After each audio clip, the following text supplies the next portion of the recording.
This is a Sports Catastrophe production. Hey there, Heather, ho there, it's Jeff Cutter Diamond. Welcome to another Sports Catastrophe on this day. And on this day, February 6th, in the year 2011, the Pittsburgh Steelers and the Green Bay Packers would go toe-to-toe in the Super Bowl. In Super Bowl 45. And it was a good game. Pittsburgh were trying to win their unprecedented 7th Super Bowl in team history. Whereas Green Bay were trying to return to prominence. The Packers were actually the 6th seed in the NFC playoffs and somehow went all the way to the Super Bowl.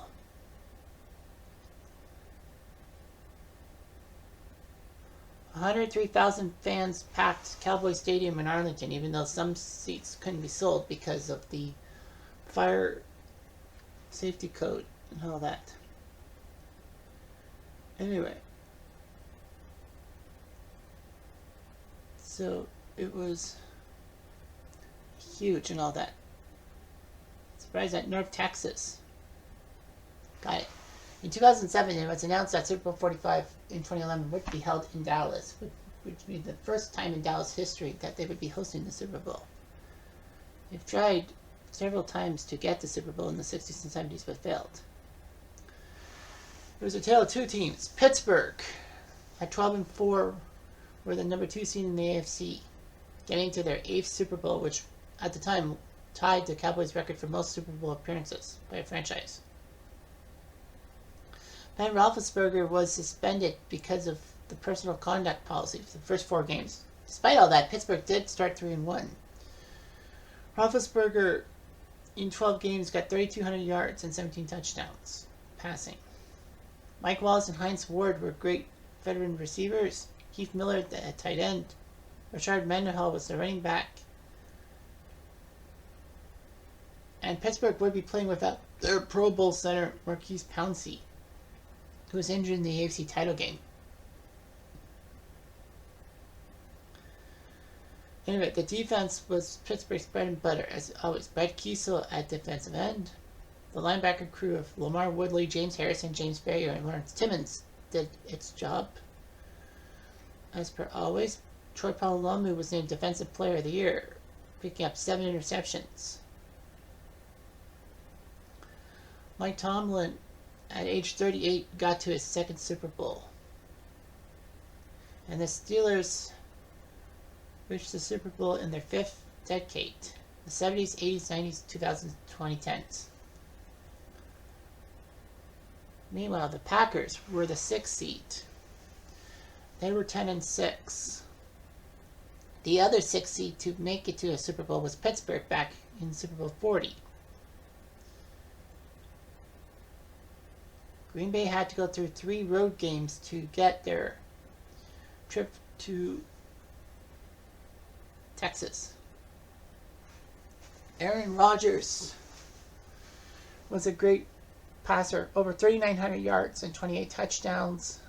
Greg Jennings, James Jones, Donald Driver, Jordy Nelson, great wide receivers. There was injuries abound in the running game, especially with the fact that Ryan Grant was injured. Billy. Packers put up a pretty good defense themselves, as B.J. Raji would do well defensively, defensive tackle. The linebacker core was led by Clay Matthews and A.J. Hawk. And Nick Collins alongside Charles Woodson were both pretty good at the defensive secondary.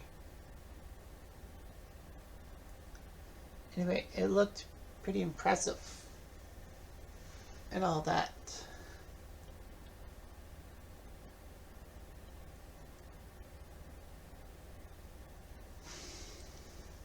Despite all that, the Steelers, after getting a first-round bye, would face Baltimore headed into Pittsburgh and narrowly beat them 31-24.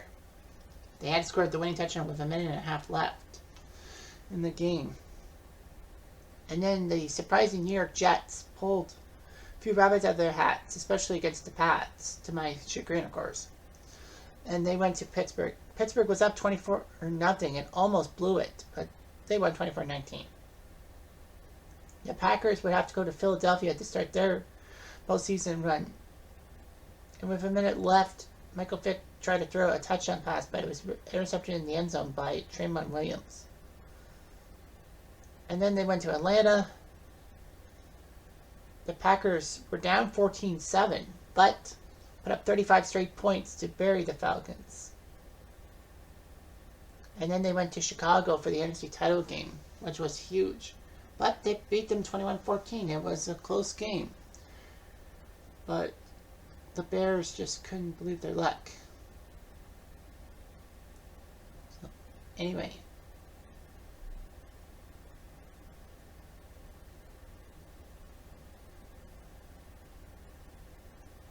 There were a lot of fans and all that.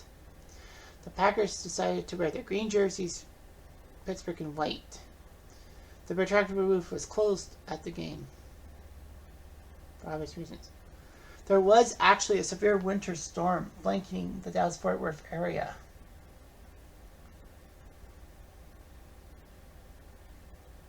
Thankfully, though, the weather turned from sleet to sun in the open air. This was actually the first Super Bowl without cheerleaders, as the Packers and Steelers don't employ cheerleaders.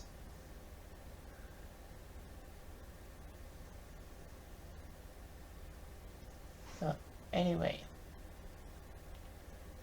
There were rumors that Obama was going to come out for the Super Bowl, but only if the Bears had it. But no, they couldn't.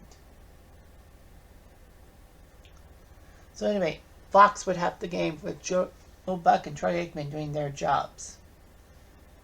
All that.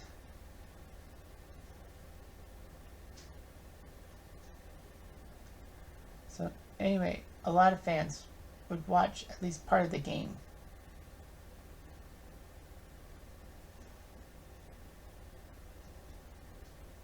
So yeah, there's a lot of advertising, CTV doing its job in Canada, all that. Of course, there were some problems with seats because of the whole, you were right by the scoreboard or the fire code.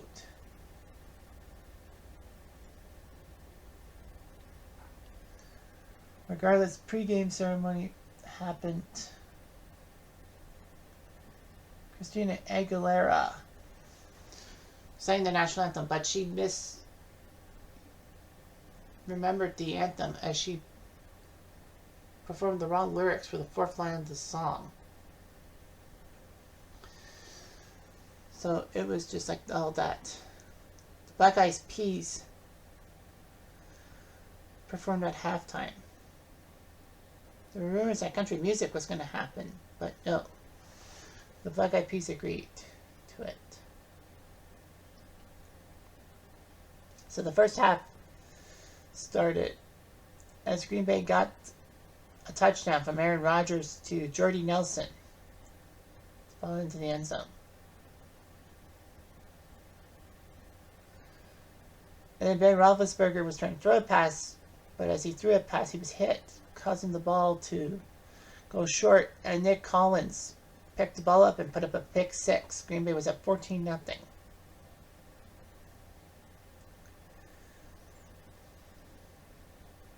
And a team that returns a touchdown, a pick six, actually has never lost a Super Bowl.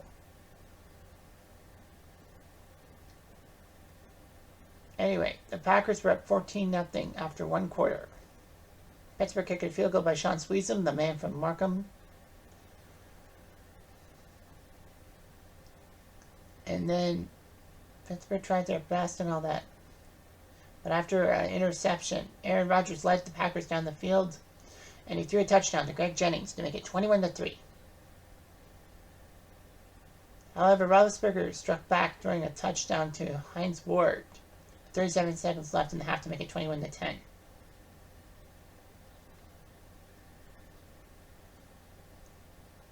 Both Pittsburgh and Green Bay would lose a receiver to injury. Emmanuel Sanders for Pittsburgh, Donald Driver for Green Bay. Charles Woodson was also lost for the game due to injury. So anyway, the second half, and Green Bay had the ball first, but they were forced to punt. All that.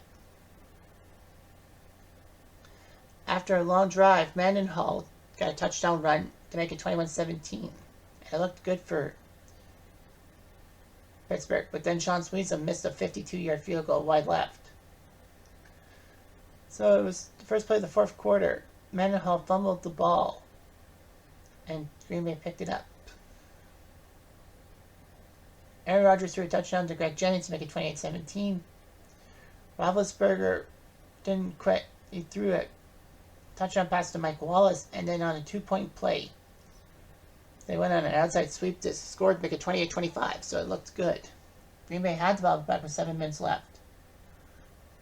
And nearly were 3 and out, but they made a key play. Packers did kick a field goal to make it 31-25. Pittsburgh had a chance for a game-winning drive. Unfortunately, they turned the ball over on downs, and the Packers did their job, 31-25. Pittsburgh did not take the lead at any time during the game.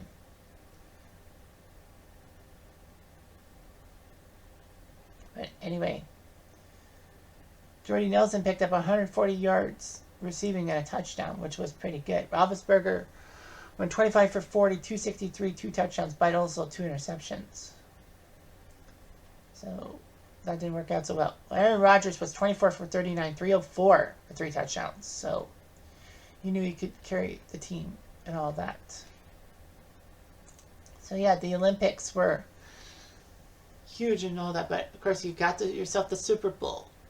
And in that Super Bowl, the Packers denied Pittsburgh a chance to win 7 Super Bowls. And came back to dominance themselves. Good for them. Good for them. Anyway, I'm Jeff Diamond. I do.